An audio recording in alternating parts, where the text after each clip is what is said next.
Howdy folks, this is going to be a video showing you how to put together the Jedi training remote stand that I've designed. This is made out of laser cut plywood. I'm going to be doing this as a group buy on the Replica Prop Forum. What it's going to include is the laser cut pieces, the rubber feet, 4 sets of self-tapping screws, 4 sets of screws to hold on the rubber feet, a couple of steel pins to use to align this, and I'm not sure if I'm going to be able to include this or not yet. I got to work out the cost of this, but this is a laser etched kind of label that I made. But there's also another group buy, I believe, for a kind of full color label. In either case, what you're also going to need, of course, is your stand from Trooper Trent's Jedi training remote. Mine, I've already removed the rubber feet, and you can see I've already done a test install to make sure the self-tapping screws work. So the way the kit's going to come, it's going to be kind of in a mess, but so you'll kind of want to organize the pieces. So I'll do that real quick here. Each piece is numbered, and each piece has an arrow on it. So let's grab this ring, set that aside. That's kind of the last piece we're going to put on. So you'll notice that there's a kind of a notch cut out here, and if we go to the bigger pieces, each one of these have an up arrow. So we've got layer 1, layer 2, and once we align those arrows, we'll have these line up, and then add up all the different layers. The reason I did this in little pieces is it saves a lot of material, making the cost of this less. But also it provides ventilation for the magnets. They actually do heat up a little bit, and you'll be covering this with a glass dome, so it needs some ventilation of its own. Alright, so I'm going to organize these pieces, just stacking them by number. I'm not too worried about the arrows at this point, just need to separate them by layers. There is no layer 8, so if you see a 6 that looks like an 8, that's just the laser etcher cutting a little too deep.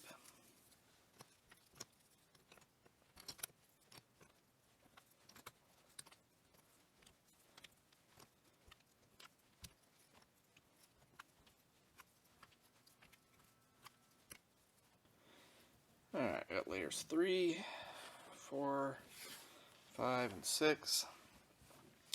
And then we'll lay those out again each time we get to a different layer. I guess the other thing to mention is I am including this piece. This is a completely optional thing. What I ended up having on mine was the LEDs weren't very bright on mine, and they were actually flickering every time the remote kind of jostled around.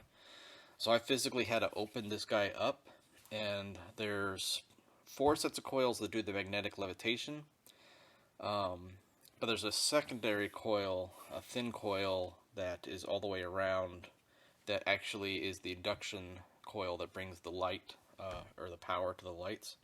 And I found I actually had to raise that up a little bit, and so I used this as a spacer, put it underneath it. It's just the coil's just taped down. I'll include a picture here, and then raise that up, open my unit up and raise that up, and got better light from my LEDs. So I'll go ahead and include that little spacer if you need. On mine, you'll end up seeing also I modified mine to glow red. I decided to do that. I didn't like the blue. Alright, so let's see here. Oops, I missed one. Number 3. There we go. So we'll start with layer 1. And each layer is going to have multiple holes in it. And what you're going to need to do is take your alignment pins. Actually, need to be 3 pins for this layer.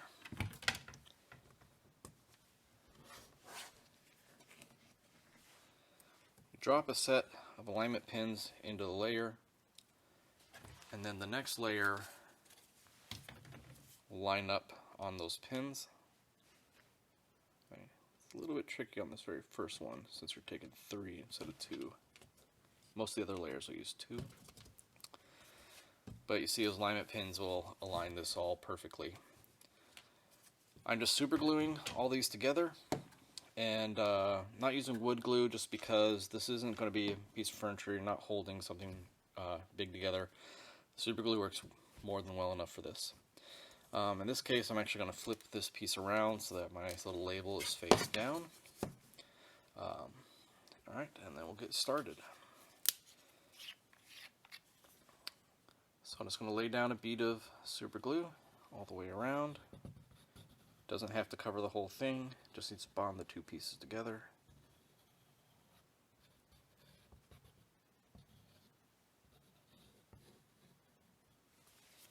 These 4 other holes are for the feet, so you don't need to use those at this point. Come on, little pin. Can't pick it up.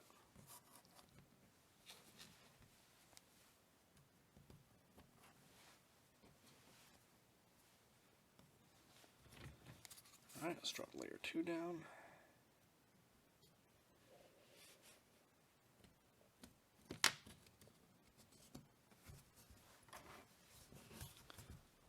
Then just simply apply pressure for a few seconds. Bond those 2 layers together.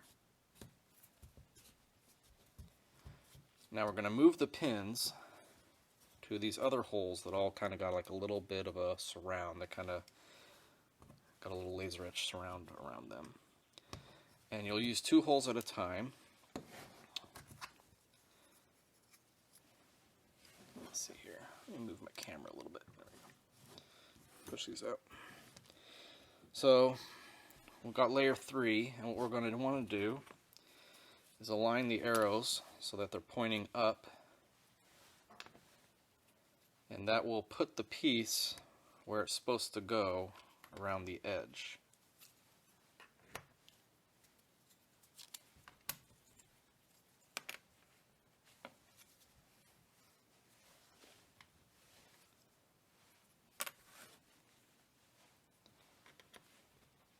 The only ones that might be a little bit trickier, these 2 guys up here. But so what they do is they each have a little cutout notch. And that's what we're going to align on either side of this. So we'll put 2 pins here and here. And then they'll align with the 2 holes that don't have a little surround in this case. So this guy's going to go on like that. So what we'll do is just apply some glue around the pins. Drop him down. Try not to get glue all over your pins or you're going to end up, accidentally gluing the pins into place. In that case, that's what the pliers are for, kind of yank them out. But you can just hold that down for a few seconds. And then move the pins to the next set of 2 holes that have a little surround. So that's going to be this guy. So we'll put some glue there. Come on. And a little bit around here. You also notice I didn't sand these pieces. They come pretty clean as is. If you want to sand them down, you can. I found I don't need to. This stand ends up being fairly low profile in the end. The Jedi training remote is just kind of center under the glass. And this is deliberately designed to, that's one reason it kind of tapers in, is to kind of hide itself. So you don't really need to do any sanding. So each piece I kind of put down just so I know where to get the glue at.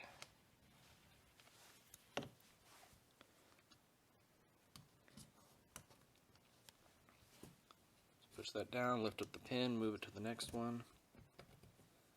Don't worry about excess glue. The paint will cover up most of that. Won't even be able to see it in the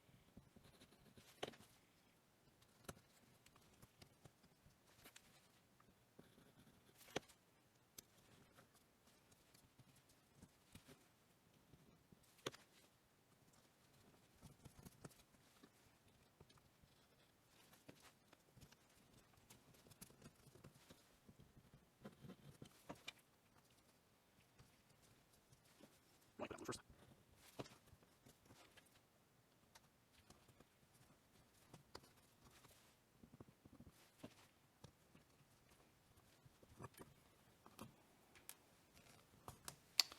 Alright, that's layer 3 done. Now, as you do up the layers, you'll notice you end up having the holes that you used to align the layer down, plus new sets of holes. That's done deliberately so that as you kind of build this up, you have new alignment holes. So again, the ones that have a little bit more of a surround on them, we'll try to enhance that a little bit, make it a bigger ring for the group by. Alright, so we'll take layer 4 here and grab our pieces and align them.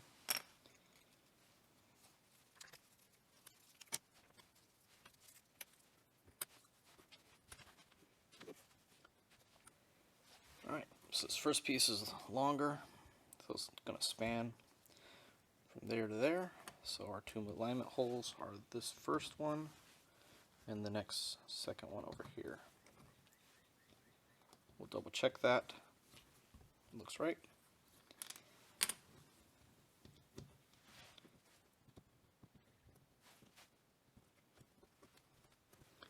Move it to the next set of holes.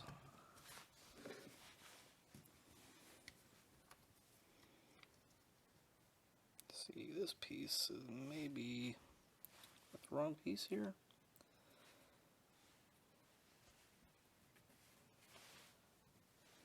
See, no, he's going to fit. Okay. There's a little bit of an optical illusion going on from my perspective here. That didn't reach. Alright. I've actually built this stand 4 times now. This being the 4th time. Different iterations to try to get this to be as simple as possible.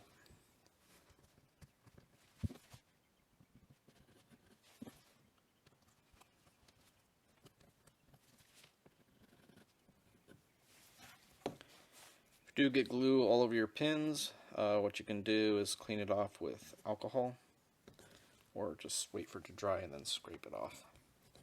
It's not too big a deal, and kind of rub my fingers. Comes right off.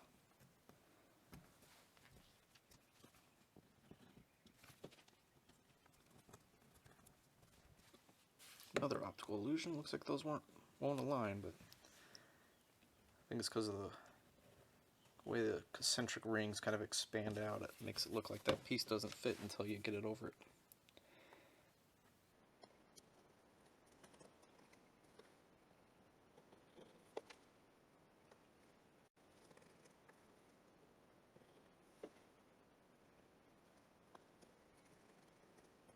Let's see over here.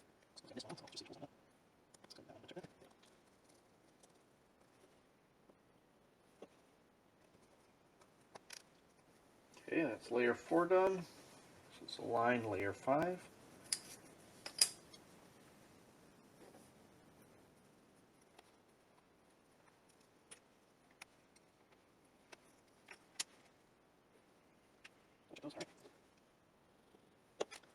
If you wonder which holes to go to, it's the ones that don't have the ring when you're looking at the top piece, the piece you're putting down. And these notches again should be lining up.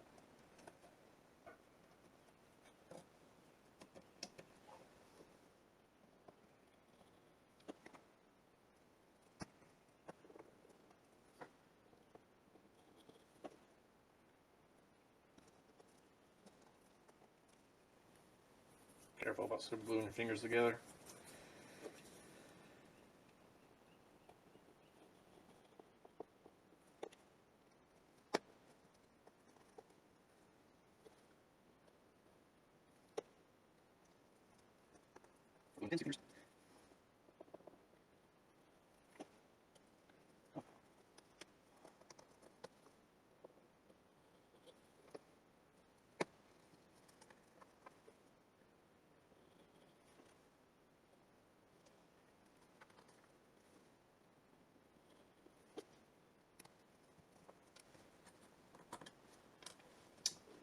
Alright, that's layer 5 done. Let's align layer 6.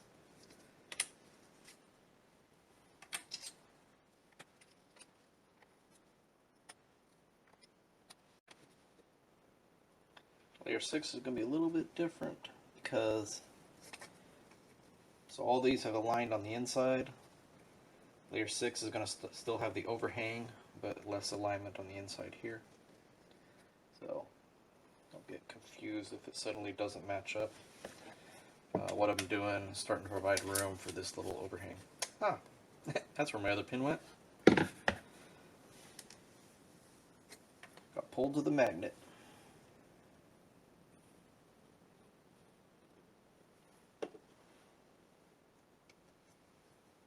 Oh, and now where'd my other 2 pins go? Seriously?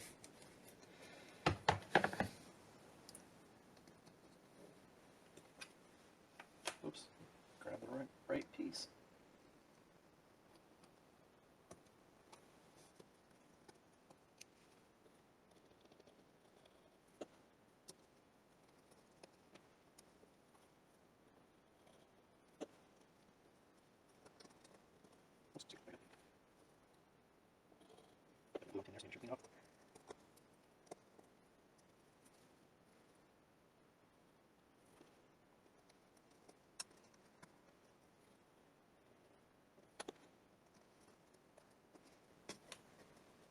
Alright, if you end up gluing a pin in, grab yourself some pliers, pull it out.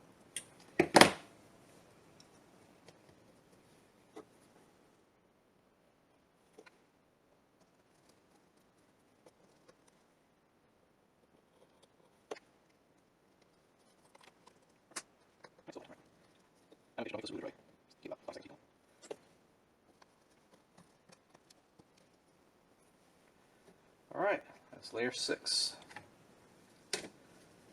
Layer 7 is going to be a little bit different. We're going to use 3 alignment pins, so now I got to find that one that went flying. Let's see here.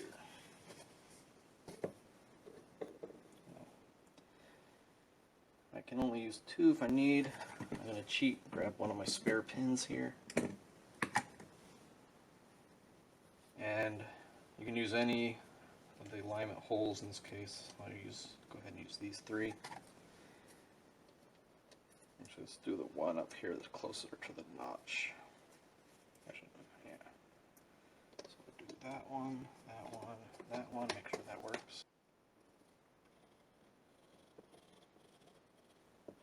Remember, a little bit of glue goes a long way.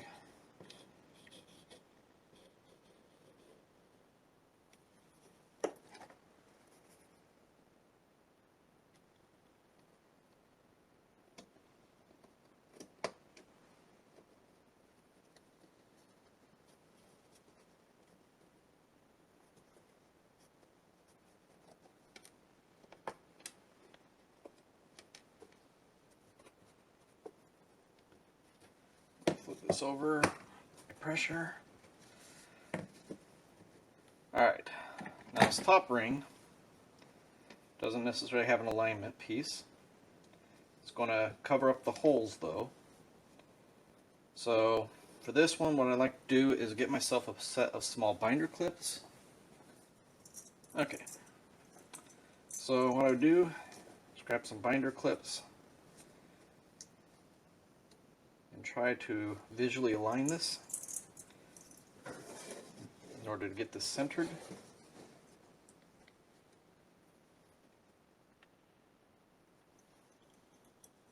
Then I'll adjust the binder clips.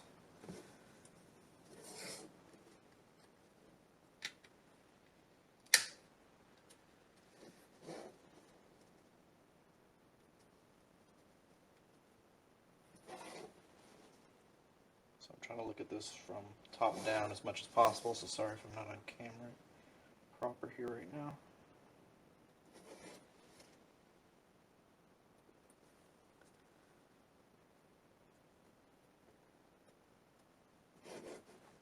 Alright, so that should be good.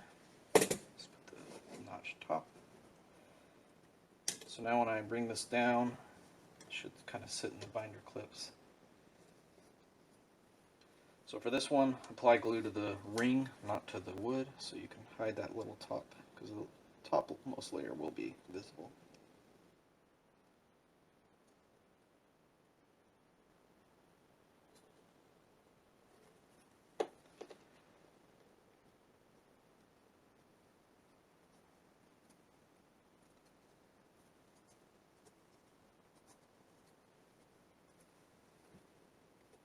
clips. Flip this over, apply pressure.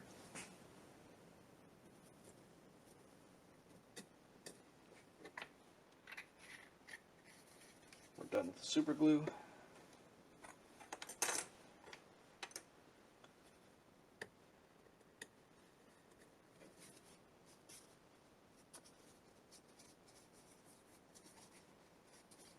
Alright,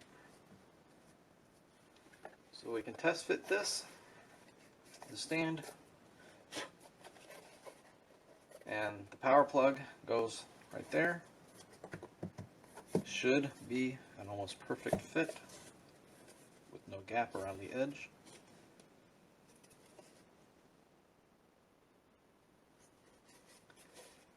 And then I gave plenty of space for these holes. Alright, but before we do that, what we're going to go do is paint it, but I'm going to do the old switcheroo. Take the one that I've already painted, show you that. So to paint it, what I did use was some gray primer and then black matte finish. You can paint it any color you want, of course. And then, so we'll take this, drop it down. You'll want to go ahead and get your power cord plugged in. So get that aligned.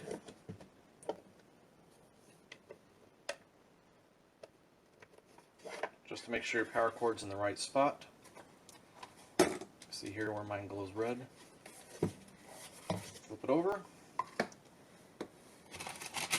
Now I chose these are plastic tapping screws instead of just regular old wood screws. And so, but they do use a larger bit. Where is my little wrench here? There it is. So they use a T80 Torx bit. So you'll need to have one of those also. In this case, since I've already put them in once, I'm going to re-thread them by hand first. This is basically the specific size needed for the holes that are behind the rubber feet. So after you remove the rubber feet, and the rubber feet simply come off with a, you just pull them off with an X-Acto knife or a small screwdriver. Don't need to over tighten these, just need to hand tighten them. I guess if you don't want to tap the screws, you just want to set the stand inside, you can. I like the extra weight that the stand provides so that you don't have the issue where the ball gets pulled, or the stand gets pulled up to the ball while you're trying to level it. Alright. Then we've got 4 rubber feet to go on.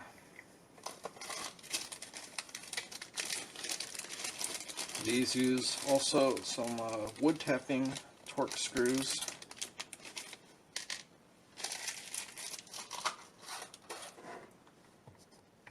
And these use a Torx 10 size bit.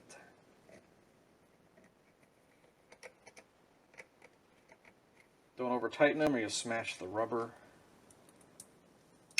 But I always do things with screws. I don't like necessarily using, say, the adhesive stick-on feet.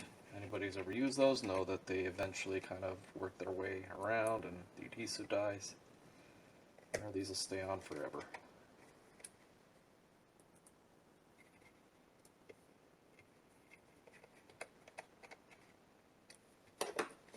Alright. Let's clean the top off here.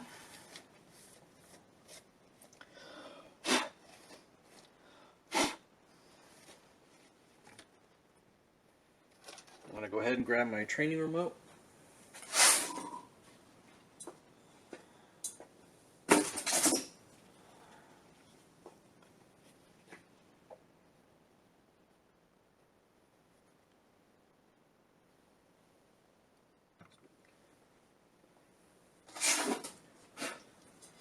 Now the glass dome is not included because it's readily available on Amazon, and there's no sense in shipping them all to me and shipping them back to you guys.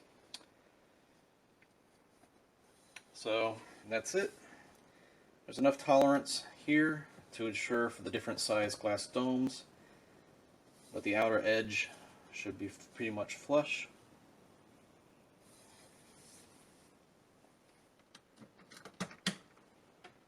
There is your stand complete. One last item I forgot to mention was how to apply the aluminum label. So I'm going to apply this to the front of the glass like this.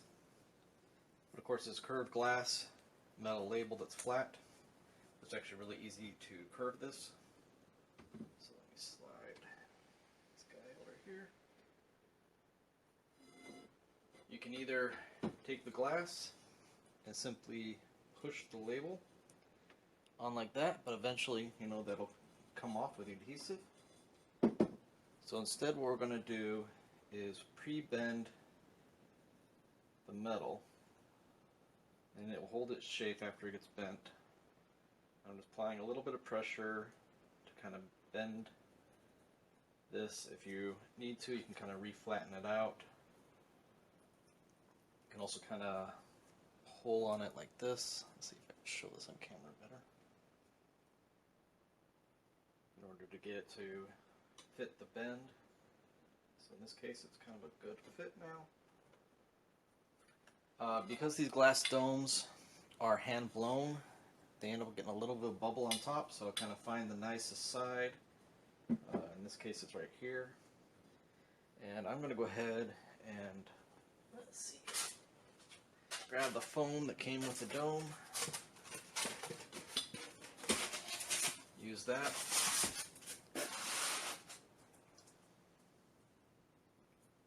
Sorry if this isn't best for camera, but I need to get this nice and level. This is good adhesive. These aren't going to come off, especially if you pre-curved them.